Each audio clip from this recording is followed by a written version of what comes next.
ये पूछना चाहता है कि आत्मज्ञान कैसे हो, जल्दी बता दो उसको बेचारे को। आत्मज्ञान स्वतः सिद्ध है, हाँ सदा ही है, जी, सदा ही है। तो मिलता क्यों नहीं आ रहा है? मिला हुआ है सबको, न मिलने की भ्रांति हो रही है। भ्रांति कैसे दूर हो? देखिए उसमें जो उनके कहने का तात्पर्य ये है कि भ्रांति है, सब कुछ भ्रांति है। जी जी जी। बार बार उसी चीज को रिपीट कर रहे हैं कि भ्रांति है, और अब भ्रांति को बस जान लो कि भ्रांति है तो भ्रांति दूर हो जाएगी। जी जी जी। ऐसा नहीं होगा, क्योंकि उन्हें वो सही चीज वो कह रहे हैं, लेकिन ये चीज क्लियर नहीं है कि भ्रांति को अगर भ्रांति हम जान लें तो भ्रांति दूर हो जाएगी, परंतु भ्रांति को भ्रांति जानना ही बड़ा मुश्किल, बहुत टेढ़ा कार्य। और दुनिया का सबसे कठिन कार्य यही है कि हम भ्रांति को जान लें कि वो भ्रांति है। तो भ्रांति से दूर होने का एक ही तरीका है, उस भ्रांति में घुस जाना और अधिक।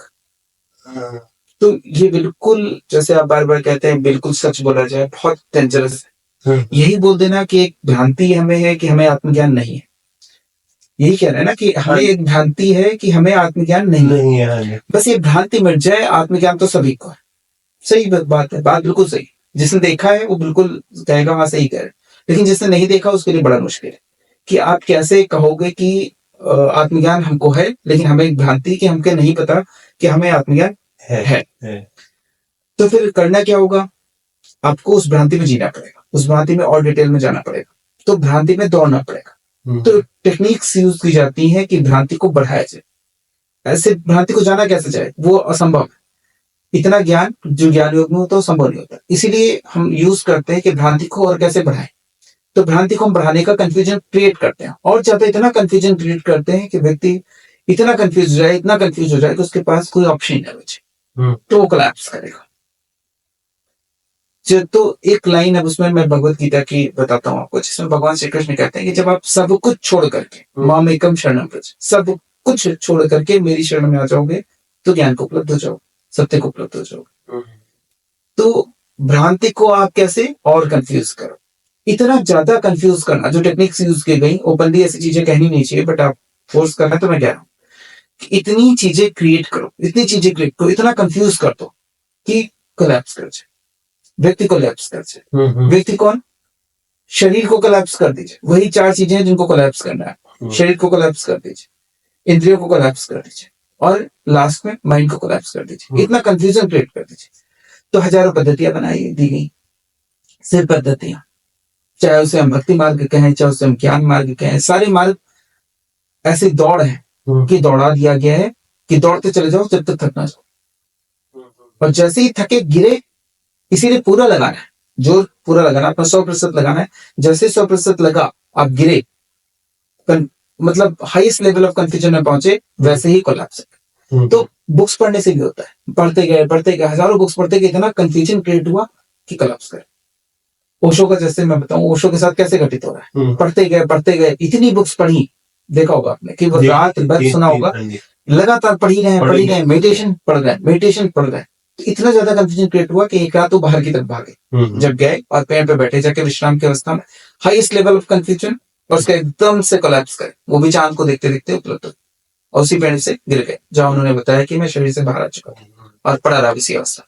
सेम बुद्ध का देखिए, दौड़ते रहे, हर मार्ग, हर गुरु के पास गए, इसके पास गए, उसके पास गए, कहीं सेटिस्फाइड नहीं। फाइनली उस पेड़ के नीचे बैठे, खीर खाई और आराम से सो गए, कोलैप्स हो गए। इस अवस्था में पहुंच गए कि इतना कंफ्यूजन हो गया कि अब क्या सोचे। तो फाइनली कोलैप्स हो गए, तो अचानक से उपलब्ध हो गया, वो भ्रांतियां सारी हट। तो जैसे जहर की काट जहर है, हर एक व्यक्ति को आप देखिए ऐसे ही घटित हुआ, चाहे महावीर जी को देखिए, भगवान बुद्ध को देखिए, ओशो को देखिए, सबके साथ ऐसे ही घटित हुआ। तो यदि जैसे जहर को जहर ही काटता है, कहते हैं ना लोहे को लोहा काटता है, जहर को जहर काटता है, तो जहर को जहर हम पॉइजन ही दे रहे हैं उसमें। मेडिसिन से मोस्टली एंटीवेनम जितनी है वो सब वैसी मेडिसिन।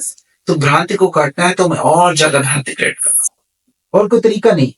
जहर को हम निकालने ये तरीका नहीं, तो इसलिए हम जहर ही और डालते हैं और जहर इंजेक्ट कर देते हैं।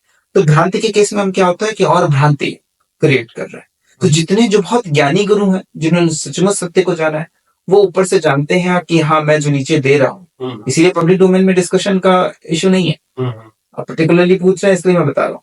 वो सारे गुरु जानते हैं कि इससे क्या कुंडलिनी है, तो एक लेवल पर आप आएंगे तो कुंडली नहीं, एक लेवल पे आएंगे तो हिप्नोटिज्म नहीं है, एक लेवल पे आएंगे तो भक्ति भी नहीं है, कुछ भी नहीं है, वहां सब कुछ खत्म।